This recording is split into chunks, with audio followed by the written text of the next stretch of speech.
শহরের নামকরা মাস্তান রাফিদের যৌনাঙ্গ কেটে কে যেন ইয়ামিনের ফেরেন লাভলি বিজ্ঞাপন পোস্টারের মাঝে বরাবর লটকে রেখে দিয়ে গেছে। পুরো শহরকে যেন তাক লাগিয়ে দিয়েছে এই বিষয়টা। সবাই রাস্তার মাঝে জড়সড় হয়ে বিজ্ঞাপন পোস্টারের দিকে অবাক দৃষ্টিতে তাকিয়ে আছে। কার এত ক্ষমতা বা বুকের পাঠা যে রাফিদের মতো মাস্তানের এমন দুর্দর্শ অবস্থা করেছে। আমি কলেজের দিকেই যাচ্ছিলাম, কিন্তু মানুষের হট্টগোল দেখে সেখানে দাঁড়িয়ে গেলাম। একজন মানুষ থেকে জিজ্ঞেস করলাম, ভাই কি হয়েছে এখানে? আরে ভাই, দেখছেন না কি হয়েছে? শহরের নাম করার মাস্তান রাফিদের যৌনাঙ্গ কেটে কে যেন লটকে রেখেছে ফেরেন লাভলি পোস্টারের মাঝে। শুধু তাই নয়, যে এমনটা করেছে সে তার একটা নামের কোলন ছিঁড়ে দিয়ে গেছে, যেটাতে লেখা আছে মাফিয়া গার্ল। লোকটার কথা শুনে থতমত খেয়ে গেলাম, কিন্তু লোকটাকে বুঝতে দিলাম না। ভাই, কি এই মাফিয়া গার্ল? তার বিষয় কোনো কিছু জানেন কি? ভাই, তার বিষয় আমি কেন? শহরের ডিবি পুলিশেরাও তার কোনো খোঁজ বের করতে পারেনি। এমন ডেঞ্জারাস এই মাফিয়া গার্ল। আগের বারও লোকাল থানায় ওসিকে এই অবস্থা করে মেরেছে। ভাই, তাহলে তো অনেক খাতারনাক একটা মানুষ এই মাফিয়া গার্ল। হ্যাঁ, অনেক খাতারনাক সে। এবার আমি চললাম ভাই। কখন তার কানে পৌঁছে যায় যে আমি তাকে নিয়ে কথা বলেছি, পরে সে আমারও এমন ভয়ঙ্কর অবস্থা করবে। ভাই, মাফও চাই, দোয়াও চাই। এমন বিভৎস ভাবে মরার কোনো ইচ্ছে নেই আমার। তবে শেষ একটাই কথা বলি, মাফিয়া গার্ল যেটা করেছে সেটা একদম ঠিক করেছে। কারণ এই রাফিদ অনেক অত্যাচার করেছে শহরের মানুষ। এই জালিমে মজা বুঝিয়েছে মাফিয়া গার্ল। লোকটা চলে গেল।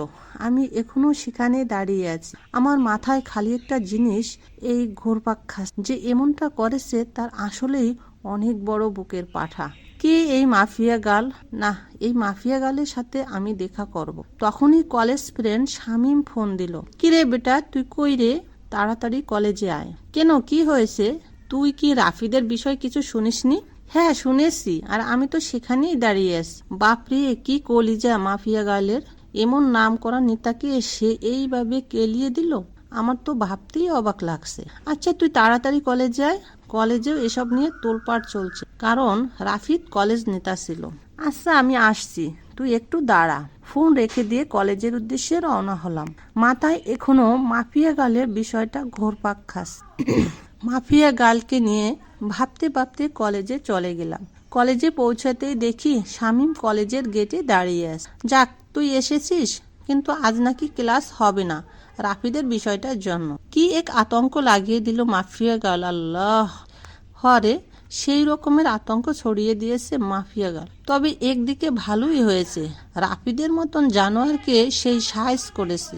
অনেক উড়েছিল বেটা, এবার উড়াউড়ি বন্ধ হয়ে গেছে চিরতরে। এই জন্যই বলে বেশি ওড়া ভালো না। হ্যাঁ, রাফিদ অনেক পাওয়ার দেখাতো কলেজে, একদম শিক্ষা দিয়ে দিয়েছে মাফিয়া গার্ল। আচ্ছা বাদ দে এখন ওসব কথা, চল নদীর পাড়ে গিয়ে একটু আড্ডা দিই। ওকে চল। তারপর দুই বন্ধু মিলে চলে গেলাম নদীর পাড়ে। সেখানে গিয়ে দুই বন্ধু বসে বসে আড্ডা মারছি। হঠাৎ এই নজর পড়লো আমাদের অপোজিটে বসে থাকা একটা মেয়ের দিকে। সে ল্যাপটপ নিয়ে বসে বসে কি একটা যেন করছিল। মেয়েটাকে ঠিক মতন দেখা যাচ্ছে না, কারণ চুলের কারণে পুরো চেহারা ঢেকে আছে। তবে যতটুকু দেখা যাচ্ছে শরীরের অঙ্গ, ততটুকুই দেখেই বুঝি গেলাম যে মেয়েটার গায়ের রং হুরপরিদের মতন। এই আকাশ, তুই ওদিকে তাকিয়ে কি দেখছিস? আমি কত সময় ধরে বকবক করে চলেছি। আরে দেখ না, সামনে বসে থাকা মেয়েটার দিকে কেমন মগ্ন হয়ে ল্যাপটপে কাজ করছে। আরে এ তো আমাদের কলেজের রামিশা, যে কিনা কলেজের টপার, সব সময় পড়ালেখা নিয়ে মগ্ন হয়ে থাকে। এখনো নিশ্চয়ই ল্যাপটপে পড়ালেখা নিয়ে গবেষণা চালাচ্ছে। শামীম, তুই একটা জিনিস লক্ষ্য করেছিস মেয়েটার? তার চুলগুলো কত লম্বা, আর গায়ের রংটাও পুরো দুধে আলতা। হ্যাঁ, সে আমি অনেক আগ থেকেই জানি, কারণ কলেজে সবাই ওর জন্য পাগল, কিন্তু সে কাউকেই পাত্তা দেয় না। সারাদিন পড়ালেখা নিয়ে পড়ে থাকে, তার কাছে এসবের কোনো টাইম নেই। কিন্তু বন্ধু, মেয়েটাকে দেখে না আমার ভিতরে কেমন গুটাগুটি হচ্ছে। মনে হচ্ছে যেন মেয়েটা আমার ভবিষ্যৎ বউ হবে। হ্যাঁ হ্যাঁ, সেই স্বপ্ন কোনোদিনই পূরণ হবে না তোর, কারণ আমাদের মতন ছাগলের কপালে এসব মেয়ে কখনোই জুটবে না। আরে জুটবে কি জুটবে না সেসব পরে দেখা যাবে, কিন্তু এখন চল না ওর সাথে একটু কথা বলে আসি। মনটা কেমন যেন ছটফট করছে কথা বলার জন্য। আরে ভাই, তোর কি মনে হয় সে আমাদের সাথে কথা বলবে? ভাই তাও চল না প্লিজ। আচ্ছা চল। শামীমকে নিয়ে মেয়েটার কাছে চলে গেলাম। মেয়েটার সামনে গিয়ে দাঁড়িয়ে আছি ছায়ামূর্তির মতো, কিন্তু তার যেন আমাদের দিকে কোনো খেয়ালই নেই। সে তার কাজে মগ্ন হয়ে আছে। এই দেখলি, দানবের মতো দুটো মানুষ আমরা তার সামনে এসে দাঁড়িয়ে আছি, কিন্তু আমাদের দিকে কোনো খেয়াল এই নেই। রামিসা এমনই কারোর সাথেই কথা বলে না। আরে চুপ থাকতো, আমি কথা বলছি দেখে থাক। আমি গলায় বড় করে কাশি দিলাম, কিন্তু মেয়েটার কোনো রেসপন্সই দেখতে পেলাম না। মেয়েটা এখনো তার কাজে মগ্ন। এবার শরম লজ্জা ভেঙে সোজা ডাক দিলাম, এই যে শুনছেন?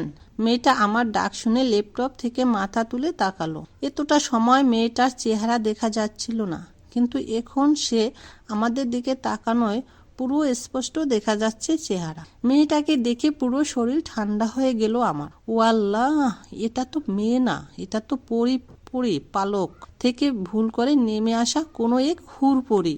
জি বলুন।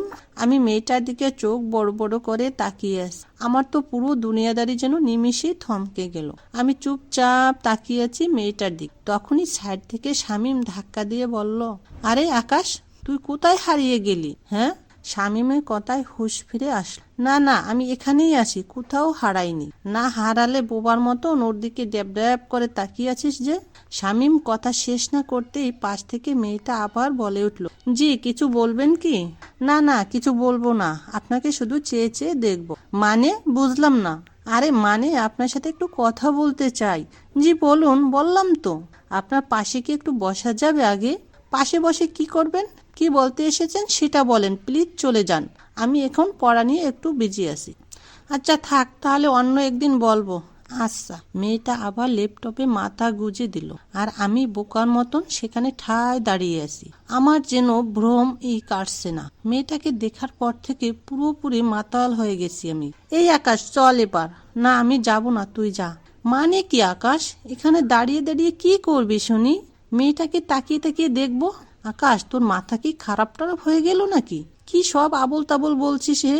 হ্যাঁ, হয়তো হয়ে গেছে। ও আল্লাহ, কোন পাগলের পাল্লায় পড়লাম আমি। আচ্ছা শামীম, একটা কথা বলি। হ্যাঁ বল। আমার না মেয়েটাকে কোলে উঠিয়ে নিয়ে কাজী অফিসে দৌড় দিতে মন চাচ্ছে। ইচ্ছে করছে এখনই বউ বানিয়ে ফেলি মেয়েটাকে। একটা ঠাটিয়ে লাগিয়ে দেব তোর গালে, বেটা ফাজিল। চল তুই এখান থেকে। শামীম আকাশকে টেনে সেখান থেকে নিয়ে আসলো। শামীম এমনটা করলেও পারতিস, আর একটু দেখতে দিলে কি হতো মেয়েটাকে। একদম চুপ তুই। কি সব পাগলামো শুরু করছিস আকাশ? মাথায় তার কি ছিঁড়ে গেছে নাকি তোর? হ্যাঁ? দেখ বেটা, তুই আমার মনের দুঃখ বুঝলি। থাক তুই। আমি বাসায় গেলাম। শামীমকে ফেলে রেখে সেখান থেকে সোজা বাসায় চলে আসি। বাসায় এসে ব্যাগ রেখে ওয়াশরুমে চলে গেলাম। একটু পর ওয়াশরুম থেকে বের হয়ে না খেয়ে সোজা শুয়ে পড়লাম। মেয়েটাকে দেখার পর থেকে যেন খাওয়া দাওয়া সমস্ত রুচি উঠে গেছে আমার। বিছানায় শুয়ে শুয়ে মেয়েটার কথা ভাবতে লাগলাম। মেয়েটাকে নিয়ে ভাবতে ভাবতে কখন যে ঘুমিয়ে গেছি আল্লাহ জানে। ঘুমে রাত হয়ে যায়, তাও ঘুম ভাঙেনি আমার। শামীম ফোন দিয়ে ঘুম ভাঙি। আকাশ, তুই কি করছিস রে? আরে ঘুমাচ্ছি। হ্যাঁ, এমনটাই করবি। এদিকে দুনিয়াদারি পুরো ধ্বংস হয়ে যাচ্ছে, আর তুই পরে পরে ঘুমাচ্ছিস বেটা বলদ। আরে কি হয়েছে? তাড়াতাড়ি ইউটিউব ওপেন কর। একটা চ্যানেল থেকে মাফিয়া গার্ল লাইভে এসেছে, আমি তোকে লিংক দিয়ে দিচ্ছি। কি? তাড়াতাড়ি লাফ দিয়ে বিছানা ছেড়ে উঠে পড়। তারপর ফোনের ডাটা অন করে শামীমের দেওয়া লিংকটা থেকে ইউটিউবে প্রবেশ করলাম। ইউটিউবে প্রবেশ করতেই দেখে মাফিয়া গার্ল লাইভ এসেছে। চেহারা দেখা যাচ্ছে না, পুরো মুখ ঢাকা তার। আর তার থেকে বড় কথা, মেকানিক্যাল একটা অটো ভয়েস থেকে সে লাইভে এসেছে। দেখুন, সবার উদ্দেশ্য করে বলছি, আমাকে ধরা তো দূরের কথা, সেসব কিছু নিয়ে চিন্তা করলেও ঘাট থেকে মস্তক আলাদা করে দিব আমি। আর আজকে লাইভে আসার উদ্দেশ্য হলো নেতা রাফিদের ব্যাপারে কিছু জানানোর আছে আপনাদেরকে। রাফিদ এখনো জীবিত, কিন্তু আজ তার শেষ দিন। আগামীকাল শহরের যে কোনো এক স্থানে রাফিদের তার লাশ উদ্ধার করে নিয়ে যাওয়ার অনুরোধ রইল ডিবি পুলিশের কাছে। আর সর্বশেষ আমি আবারও বলছি, মাফিয়া গার্লের সন্ধান কেউ করতে যাবে না, তাহলে কিন্তু রক্তের বন্যা বয়ে যাবে দেশে। তারপর ধুম করে লাইভ কেটে দিল। মাফিয়া গার্লের সাহস দেখে শুধু অবাক হচ্ছি। না, মাফিয়া গার্লকে যে করেই হোক আমি খুঁজে বের করব। মাফিয়া গার্লের এই লাইভ মিনিটের মধ্যেই পুরো দেশে ভাইরাল হয়। এক লাইভে যেন পুরো আতঙ্ক ছড়িয়ে গেল মানুষের মনে। সবার মুখে মুখে মাফিয়া গার্ল আর কে এই মাফিয়া গার্ল, সবার একটাই প্রশ্ন। একটু পর চ্যানেল আর লাইভটা কেটে দিল মাফিয়া গার্ল। পুরো সব কিছুই সে ভ্যানিশ করে দিল, পুরোপুরি উদাও হয়ে গেল সমস্ত কিছু। কিন্তু সবার মুখে মুখেই মাফিয়া গার্লের নাম ছড়িয়ে গেছে। ফেসবুক, টুইটার, যেখানেই যাই সেখানেই মাফিয়া গার্ল নিয়ে পোস্ট। বাপরে বাপ, এটা কি মেয়ে নাকি মানুষরূপী কোনো চিতাবাঘ, আল্লাহ ভালো জানে। এসব নিয়ে ভাবতে ভাবতে আরো কিছু সময় চলে গেল।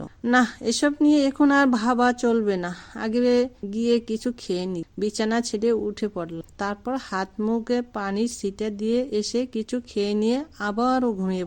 সকালবেলা ঘুম ভাঙলো ফোনের আওয়াজে। কে যেন কিছু একটা মেল করেছে। ঘুমের ঘরে ফোনটা হাতে নিয়ে মেলটা ওপেন করলাম, দেখলাম একটা ভয়েস মেল। ভয়েসটা প্লে করতেই আমার পুরো হুঁশ উড়ে গেল। আমি এক লাফ দিয়ে সোজা বিছানা ছেড়ে উঠে দাঁড়িয়ে গেলাম। মাফিয়া গার্লের সেই ভয়ঙ্কর আওয়াজ, কেউ আমায় মেল করেছে।